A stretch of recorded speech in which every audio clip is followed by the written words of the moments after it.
Salut à tous, aujourd'hui on va voir comment gérer et maîtriser la conception des plans de fondation dans Archicad, quelle que soit votre version. Et vous verrez que c'est très simple, efficace et rapide car c'est l'objectif de cette formation, augmenter ou alors optimiser le flux de travail.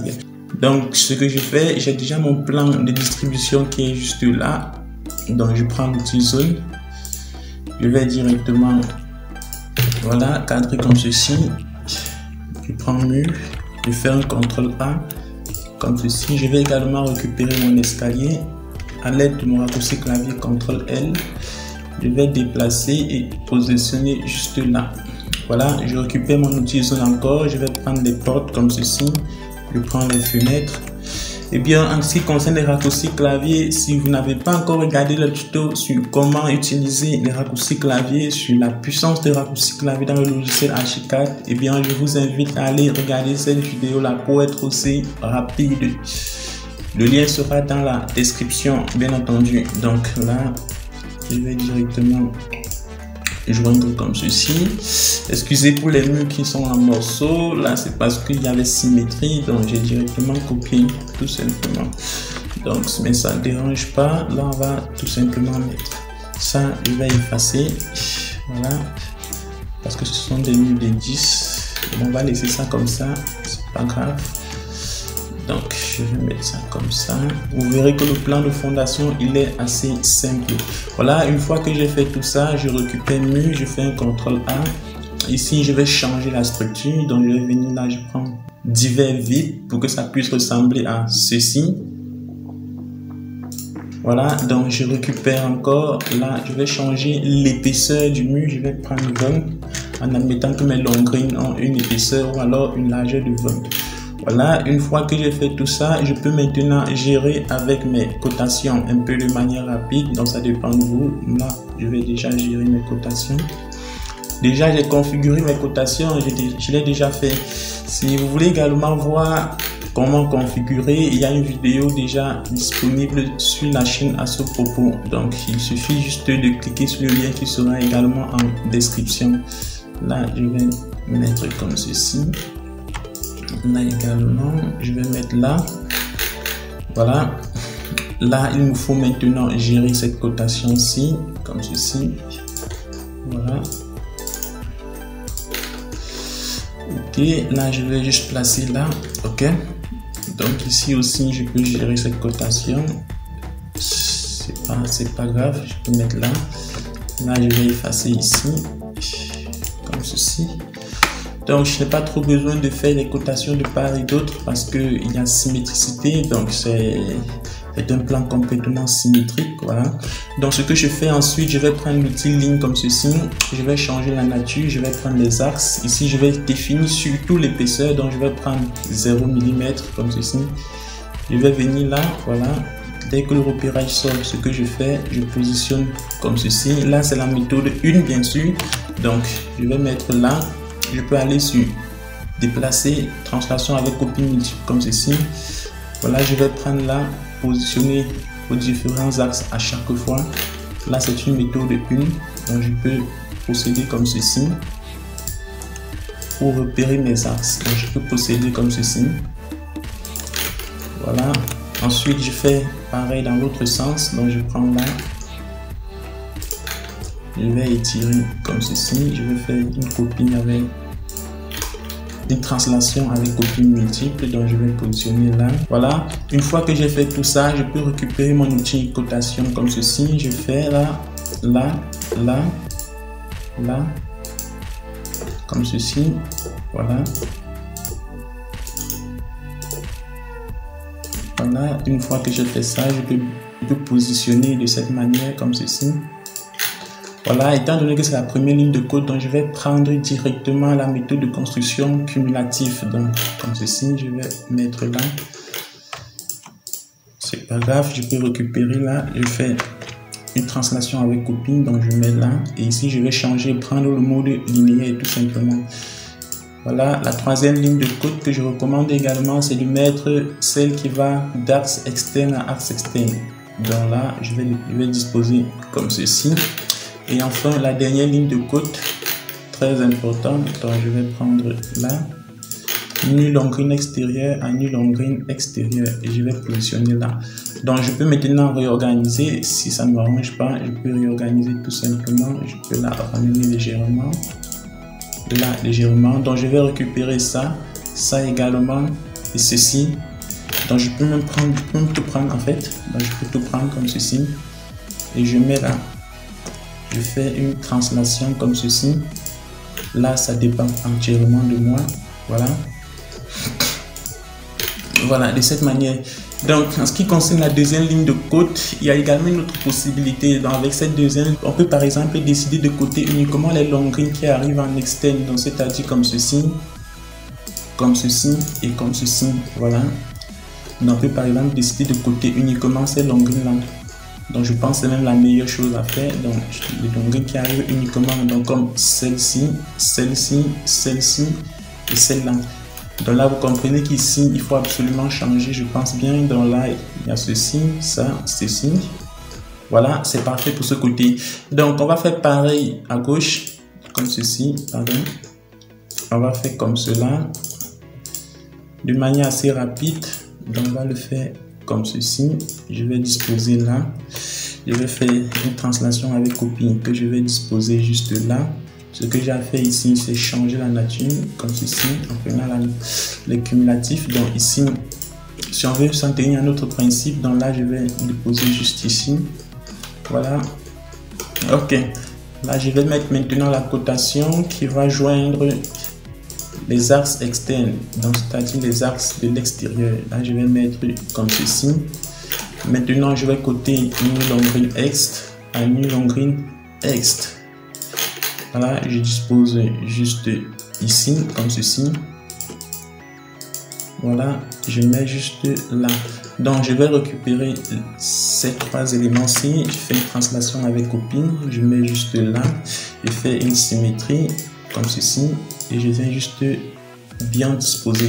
Ce que je dois faire, je cote maintenant là. C'est-à-dire les long greens qui arrivent en externe. Je mets là. Et voilà, je mets ça là. Ok, voilà. Donc là, je peux disposer comme ceci. Voilà. La prochaine étape à suivre maintenant, c'est de disposer les lignes de green ou alors les repérages. Voilà. Donc je vais prendre comme ceci. Je vais mettre là. Là, c'est pour avoir une bonne disposition. Donc je vais écarter. Vous vérifiez bien que vous avez pris le décalage suivant toutes les arrêts. Donc je vais mettre là. Je décale juste ici. Donc je me rassure en fait que c'est parfait, comme que ça satisfasse en fait à mes attentes quoi. Donc je vais prendre là, je mets juste comme ceci. Ici c'est bon. Là je vais également rendre un peu plus petit. Voilà.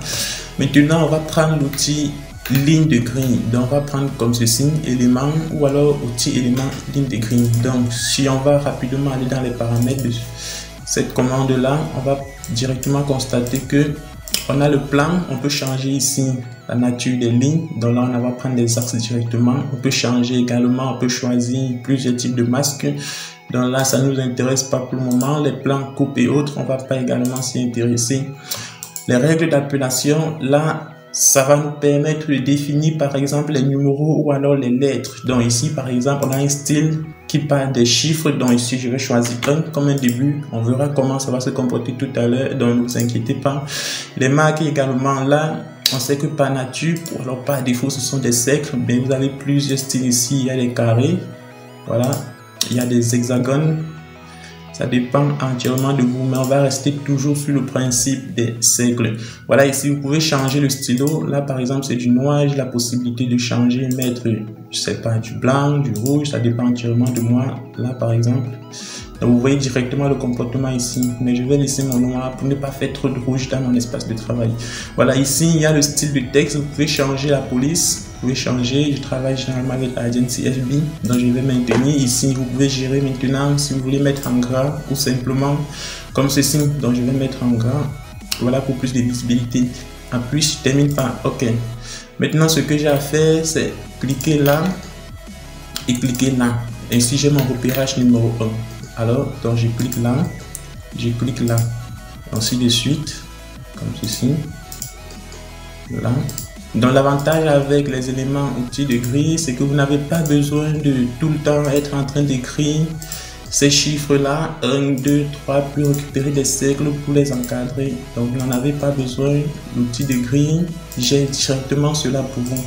Donc dans ce sens-ci, tout ce que j'ai à faire, c'est venir là, changer le style, le nom des grilles automatiques. Donc je vais prendre maintenant, suivant les lettres, donc je vais mettre là, je repère juste là, je récupère comme ceci, pardon, on a sauté, pardon.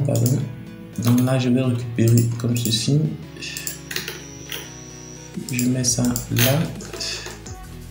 Et ici, je vais récupérer en démarrant par D. Voilà, comme ceci. Donc je viens là. Je mets comme ceci. Je mets là. Je mets là. Il y a eu un léger décalage, c'est pas grave, ça je peux gérer. Je mets comme ceci, voilà. Là également, je peux gérer là et là. Voilà, une fois que j'ai fait tout ça, ce que je dois faire, c'est quoi? C'est récupérer mon outil zone de sélection. Je vais prendre une ligne comme ceci. Je fais un CTRL A au clavier et je peux effacer toutes ces lignes-là qui m'ont servi de repère. Donc là, je peux également effacer cette polyligne qui m'a servi de repère. Donc là, on a terminé avec la quasi-totalité de notre plan. Ce qu'on doit faire maintenant, c'est gérer les outils texte. Là, également, on a l'outil texte. On a également vu comment gérer tout ceci, comment configurer, changer le style de texte, gérer le formatage des blocs de texte. Le lien de la vidéo sera en description. Donc là, on va plus travailler dessus pour aller un peu plus vite, pour que la vidéo ne fasse pas des heures et des heures. Donc, on va directement prendre l'outil texte. On va double-cliquer là. Je vais mettre la longuerie, donc LG, en parenthèse, je vais mettre 20 par exemple par 30. Bien sûr, ces sections sont déterminées après avoir fait votre dimensionnement. Donc, pour ne pas trop gérer les tableaux, gérer les colonnes et autres, ce que vous pouvez faire, c'est écrire juste sur quelques longueries là, comme ceci. Donc, vous n'avez pas besoin de le faire sur toutes les longueries, pas du tout. Étant donné que vous avez déjà défini des cotations, comme là par exemple, donc ça se voit 20. Tout ce que vous avez à faire, c'est repérer pour qu'on puisse avoir une idée exacte sur la hauteur des longueries. Donc là, une fois que c'est fait, il y a des poteaux que je n'ai pas encore matérialisés. Donc je vais partir dans l'outil poteau, comme ceci. Je double-clique dessus. Là, je peux gérer les sections. Là, on a par exemple par défaut 20 par 20. Je peux changer. Je vais mettre là, ça va dépendre de moi. Je vais mettre 20 par 40. Comme ceci. Donc les segments maintenant ici, là on voit bien la hauteur à 0. Donc vous devez laisser ça à 0 pour que ça puisse figurer. Là également vous voyez bien c'est à 0. Plan et coupe, je peux gérer ici les épaisseurs des lignes, je peux changer comme ceci. Donc je vais maintenir tout simplement du rouge. Voilà, je suis mieux à l'aise avec cela. Voilà, donc tout ce que j'ai à faire maintenant c'est disposer un premier poteau là. Donc vous voyez très bien, je vais venir par exemple mettre là. Voilà, vous voyez très bien qu'il apparaît au-dessus. Mais si par contre je le sélectionne et que je donne une quelconque hauteur, par exemple de 2,65 m, constatez déjà que le poteau apparaît plutôt en dessous. Donc il ne sera pas visible lorsque vous allez tirer votre projet en PDF. Donc je vais effacer comme ceci. Et voilà, je vais prendre l'outil HU. Là, c'est pour matérialiser mes semelles. Je vais prendre l'outil HU que je vais mettre comme ceci. J'ai défini la première dimension. Si mes semelles par exemple sont de 90, on va dire 90 par 130. Voilà, on va dire entrée. Voilà, on va déposer juste là. On va prendre l'outil ligne comme ceci. On va essayer de repérer d'abord l'axe suivant la diagonale. Puis on récupère notre poteau. On dispose là. Voilà, on récupère ceci. On fait une translation avec copie comme ceci. Voilà, on récupère ce poteau, puis on exerce une rotation puisque tous les poteaux ne seront pas alignés dans le même sens. Voilà. Donc, je vais prendre déjà ça. Je vais faire une translation avec copie multiple que je vais directement aller disposer. Donc là, je vais venir mettre là, comme ceci. Ici, il y en a un, comme ceci. Je vais mettre là. Donc là, vous constaterez bien que je travaille en compression centrée. Donc, c'est-à-dire, je centre tout, que ce soit poutre, que ce soit poteau. Donc voilà, parce que généralement lors du dimensionnement, c'est ce qu'on exerce dans le logiciel CBS, mais sur le chantier, on se trouve en train d'aligner soit d'un seul côté et autre, donc ça change complètement tout. Voilà, donc je prends juste comme ceci. Dans ce sens-ci également, on ne va pas exagérer avec les poteaux dans notre modèle, donc je vais mettre un poteau juste là. Voilà, vous comprenez donc pourquoi j'ai préféré laisser la cage d'escalier là. C'était exactement pour savoir où et comment disposer les poteaux. Donc je vais mettre juste là. Je peux effacer la cage d'escalier. Donc voilà. Ici également, on peut mieux disposer ça, bien sûr. Donc, on va mettre ça là, comme ceci. Ok. Voilà. Voilà, une fois que vous avez disposé comme ceci, il faut bien sûr effacer les éléments qui ne seront pas nécessaires, les éléments qui ne vont pas du tout vous aider. Donc, je vais mettre ça comme ceci. Voilà. Ici, je peux encore mieux disposer. Donc, je mets là comme cela. Ok. Donc, une fois que vous avez géré ceci, vous devez également disposer d'un petit tableau comme celui-ci. Donc là, je l'ai déjà préconfiguré. Donc vous devez disposer également d'un petit tableau dans lequel vous allez juste récapituler les sections de vos semelles et de vos poteaux. Là, par exemple, je vais modifier tout simplement en mettant 130 comme ceci. Donc je peux directement effacer ça. Voilà, je mets 130 conformément à ma nouvelle configuration x 90. On va prendre une hauteur de, par exemple, 35. Ou alors 40, ça dépend du niveau. Donc je peux prendre par exemple 40 comme ceci. Voilà, je peux le disposer là. Et maintenant, je repère toutes les semelles qui sont de cette section. Donc on a ces semelles là qui sont juste là.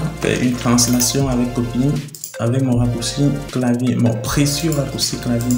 Donc ici, je vais mettre 270 comme ceci. Pardon. Voilà. Et là, la section reste inchangée, mais le nombre cette fois-ci varie dans 1, 2, 3, 4, 5, 6. Voilà, là on n'a pas encore mis. Donc là ça doit faire 6. Donc je peux récupérer là, je fais une translation avec copie, je modifie tout simplement en mettant 6 comme ceci.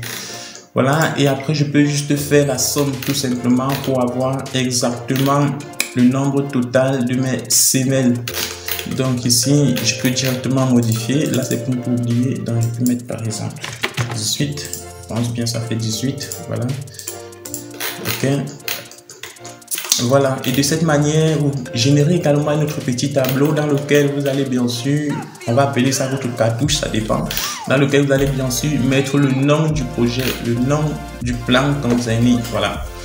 Donc voilà, de manière assez simple, de manière assez directe, un plan de fondation dans Archicad. Donc là, c'est le principe. Vous savez comment vous allez procéder, quel que soit votre projet. Donc vous suivez la même méthode et vous le faites de manière rapide en utilisant les raccourcis clavier que nous avons vus sur cette chaîne. Ne vous inquiétez pas, le lien sera directement dans la description pour vous.